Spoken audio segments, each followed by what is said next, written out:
I really like restoring old tools. It's like cathartic. Like the world is a dumpster fire of war and famine and disease. It feels like every other day some country run by an inflated toddler is threatening to nuke some other country run by the crypt keeper. I've lived through like 3 or 4 once in a lifetime economic collapses where the solution always seems to be bailing out a bunch of rich sociopaths who are ardent capitalists up until the point where we need to socialize their failures. We're all just waiting for the next monster epidemic to grind the world to a halt while half the population doesn't believe anything's actually happening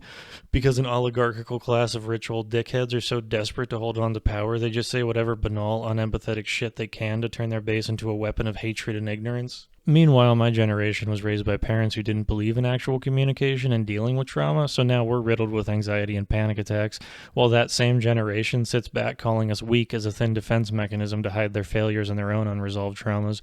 These same folks have accumulated the majority of wealth in this country and are holding on to it like a life raft on the Titanic because all the bullshit they spewed about economic opportunity through college education was a complete fallacy. So now large swaths of the younger population are crippled with debt and completely disconnected from the political apparatus that could potentially fix this because by design or coincidence that apparatus has become a symbol of bureaucratic uselessness. And that makes sense when you consider that one political party in this country is still clinging to the idea that there's some social contract, some unspoken set of honor rules, and we all just need to share ideas and hash things out. While the other political party is proverbially shitting all over the floor and walls like rabid monkeys, and this would be absolutely knee-slapping hilarious if it wasn't for the fact that the shit on the walls party is also pushing fascist rhetoric aimed at disenfranchising anyone that isn't white or male. And the second you say this, those same folks start screeching at you with a fire hose of disinformation, throwing around words like woke that they can't actually define because if they did that, they'd kind of be telling on themselves. And as a sort of hilarious aside, these same folks proudly call themselves Christians because we all know when the hungry crowd asked Jesus for some food, he responded,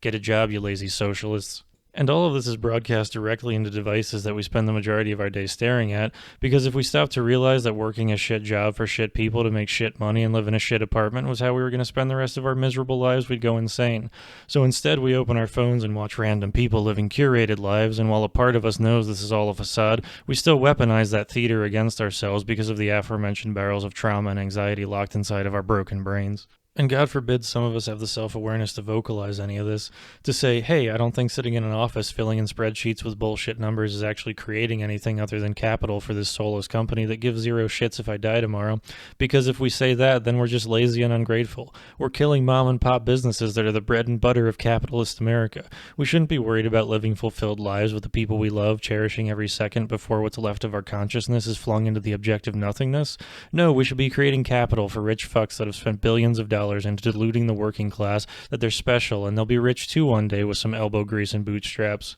So instead of spending every waking minute with this stark reality peeling years off my face, I put on some headphones and go find some old pile of rust to clean up and take care of. Something that gives me the illusion of control, something I can use to try and hide the minutes and hours and days and years that pass by, constantly wondering if there's any purpose or meaning behind all this bullshit, if we're meant to do anything, or if life is just a short excursion through a bleak, absurd carnival ride that came from nothing and goes back to nothing.